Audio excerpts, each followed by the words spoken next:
Hey everyone, it is Asha Dawson, founder and owner of Event Productions by Jen, and I'm so glad that you are back. Today's video is all about interracial wedding considerations. So, not sure if you knew this, but interracial marriages are on the rise, okay? So, in the United States, roughly 19 to 20% of married couples in the United States are interracial relationships. That's nearly 1 in 5. And when you get to same-sex couples, it's actually north of 1 in 3. So nearly 34% of interracial same-sex couples are interracial. Okay, so we are going to talk a bit about what those wedding dynamics can look like.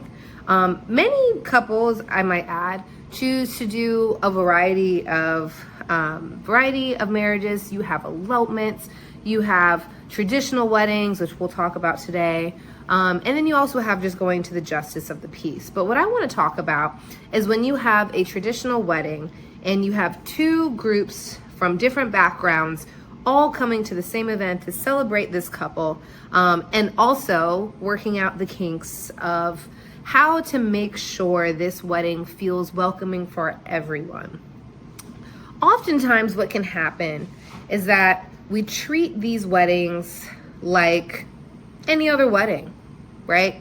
Oh, it's two people from the same culture, race blind, we don't need to consider anything, okay? We don't need to consider or make any, unusual exceptions.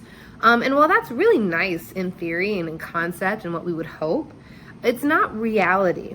So what I want to talk to you today is about a wedding that I attended where it was a white and a black family that were coming together. It was nearly 200 guests.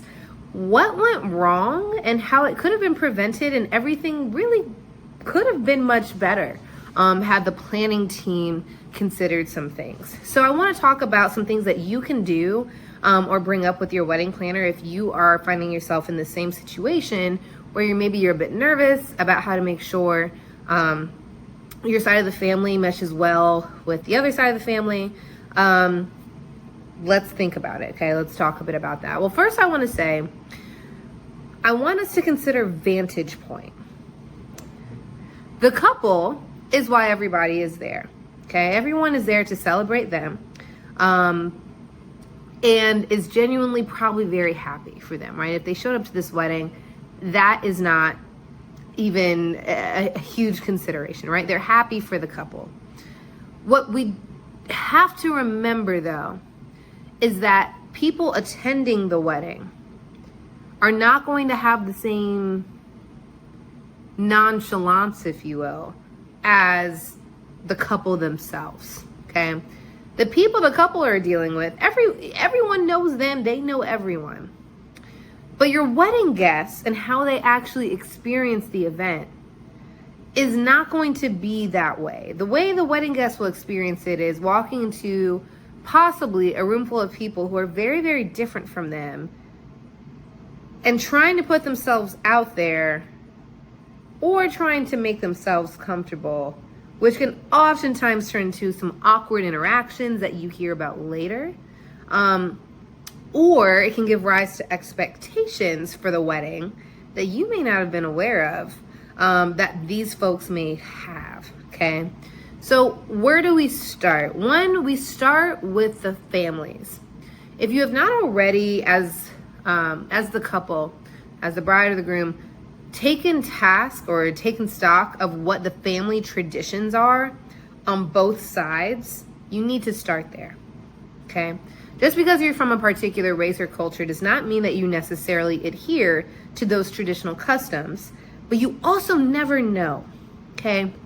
There are people who are very casual in their approach in everyday life, but for big moments, right? Think baby christenings, funerals, weddings, right? They like to go back to those traditions. Well, you can't really know if that's the case if you haven't asked, okay?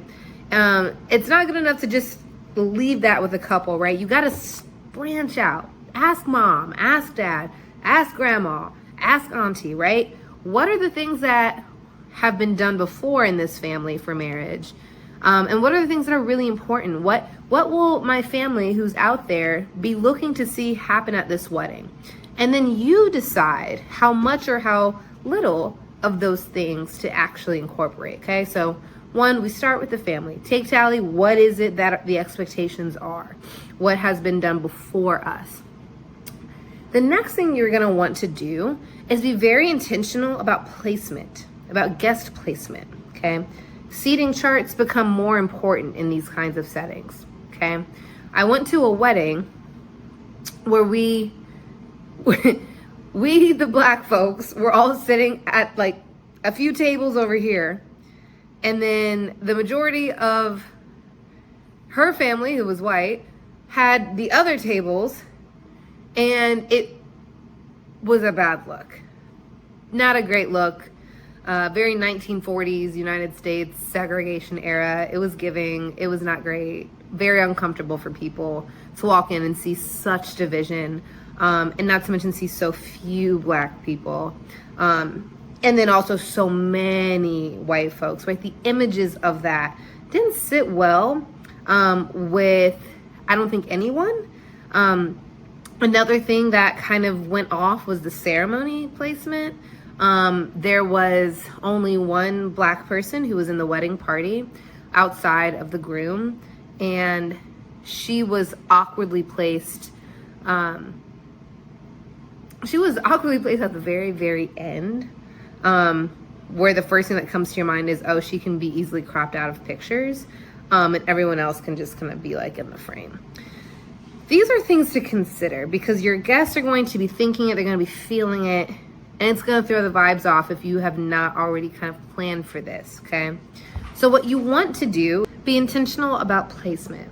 So just to sum up everything, some ways that you can plan to have a good flow, a good wedding, where people of different backgrounds can come together and feel welcome in this space, is by making sure they're not intentionally separated, okay, in ways that feel artificial or may make someone feel uncomfortable. Another thing too is to lean into the family traditions that have happened, right?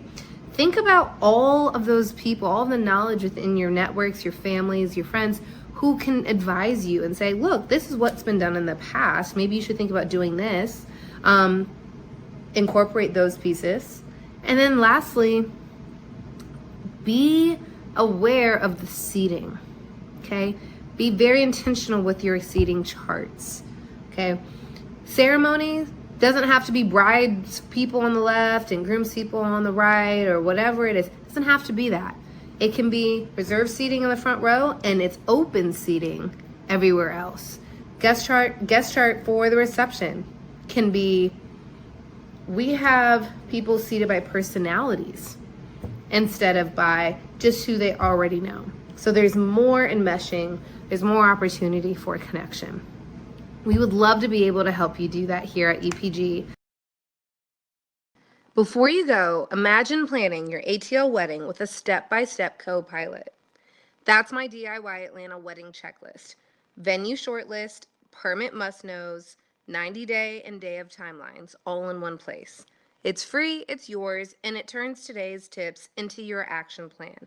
Hit the link in the description or the pin, download it now, and you'll be miles ahead by tonight.